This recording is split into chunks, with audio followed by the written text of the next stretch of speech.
Сәлем достар, мен каналыма қош келдіңіздер. Бүгін біз кешкі асқа пигоди жасап үйренеміз.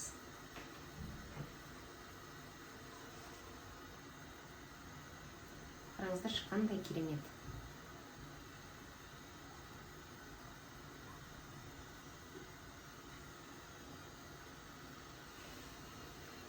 Видеоны соңына дейін көріңіздер, бірге жасап үйренеміз.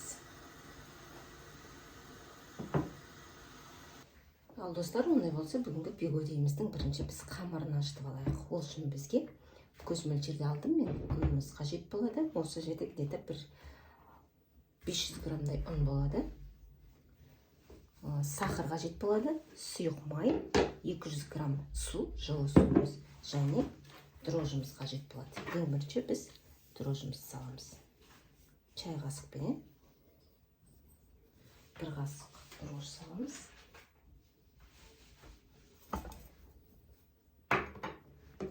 Үстіне сахарымызды саламыз.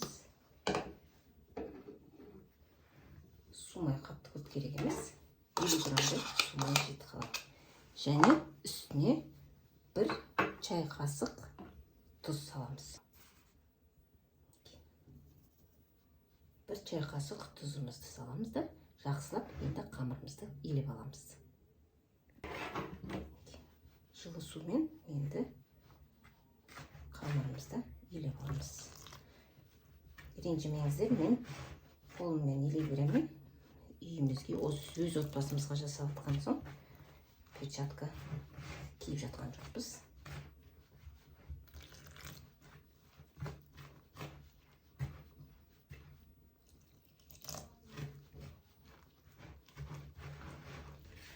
Мінекей, қамырымызды илеп алдық. Енді осыны жылы жерге 15-20 минутқа қойып аламыз. Мінекей достар, енді келесі кезегіміз бізде пигодиміздің начинкасы дейді ғой. Начинкасына 500 грамм қой етін алдық. 1 жуамыз бар, 3 дана картоп пенен 2 дана сәбізіміз бар.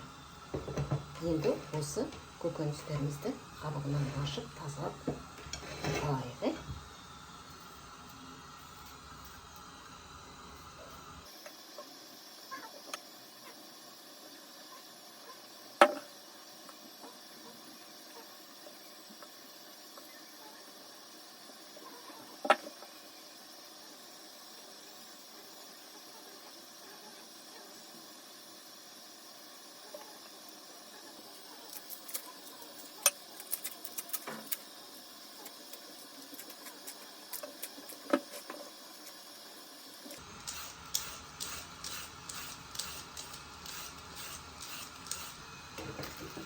Мінекей, көкөністеріміздің бәрін тазалап алдық. Енді ең бірінші етімізді майда көбіктеп тұрып алайық.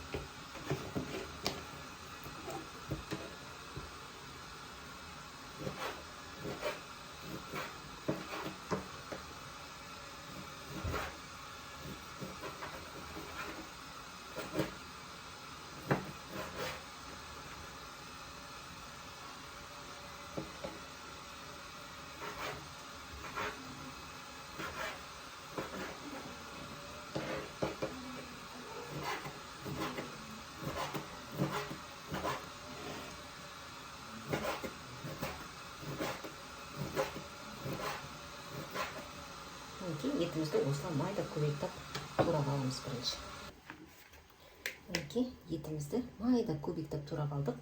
Енді көкөністерімізді тура осылай қылып майда көбейтіп, яғни 4-4 етіп турап аламыз.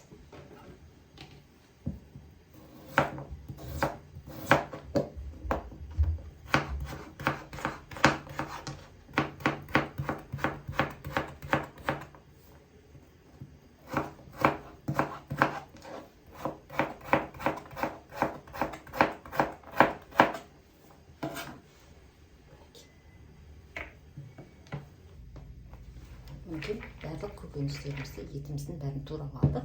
Енді осының ішіне 2 ас қасық су майымызды, 1 чай қасық тұзымызды және қызыл бұрыштымыз саламыз. Енді осыны жақсылап араластырып аламыз.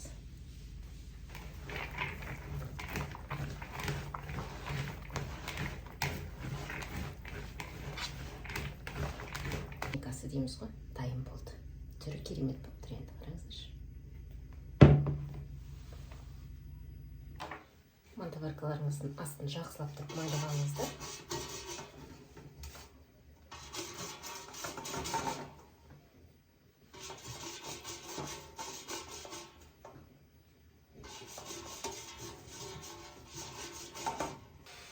Мінекей достар, қамырымызды қатты ашытқан жоқпыз. Бұл еще буда піскен кезде өзі пісіп көтеріледі.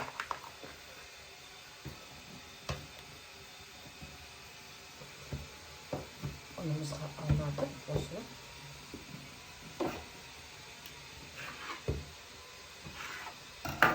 үш бөлшекке бөліп алып.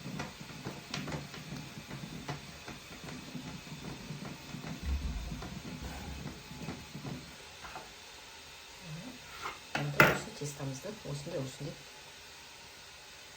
дөңгелек кусоктарға бөліп аламыз.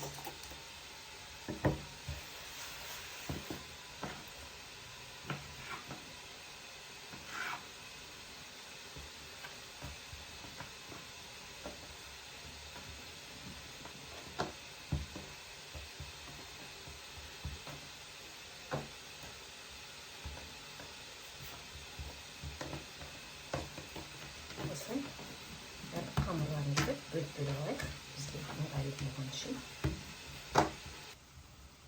Мінекей қамырымызды осындай қалың болу керек, қалыңдықта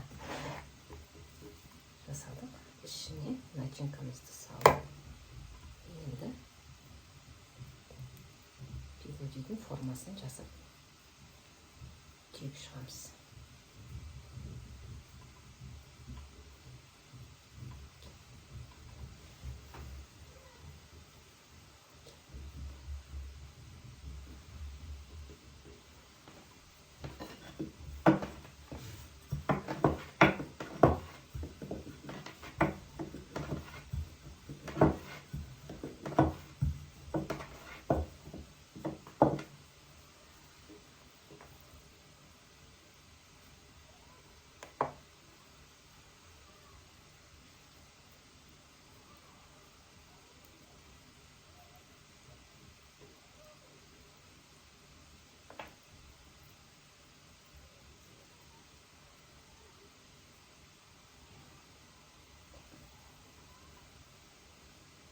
Осылай қазір бәрін түйіп аламыз.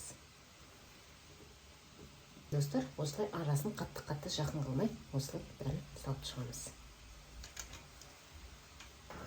Мінекей достар, барлық пигодиларымызды осылай әдемілеп түйіп, мантоваркаларымызды салып шықтық.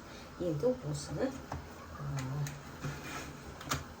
40 минутқа ыстық парға дейді, буға қойамыз. 40 минуттан кейін қалай болғанын бірге тамашалаймыз. Мінекей достар, біздің пигодиларымыз дайын болды. Қараңыздар, қандай керемет. Ал достар, мінекей біздің пигодиіміз бүгін дайын болды. Енді осы пигодиіміздің дәмін көрейік. Пигодиға міндетті түрде морков сәбізден салатпен бірге жеңіздер, өте дәмді болады.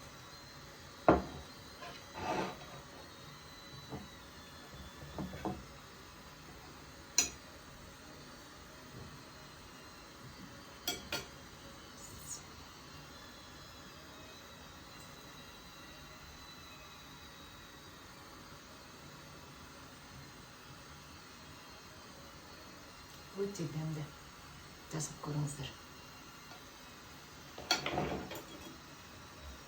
Ал мен сіздермен қоштаспаймын, келесі көріскенше.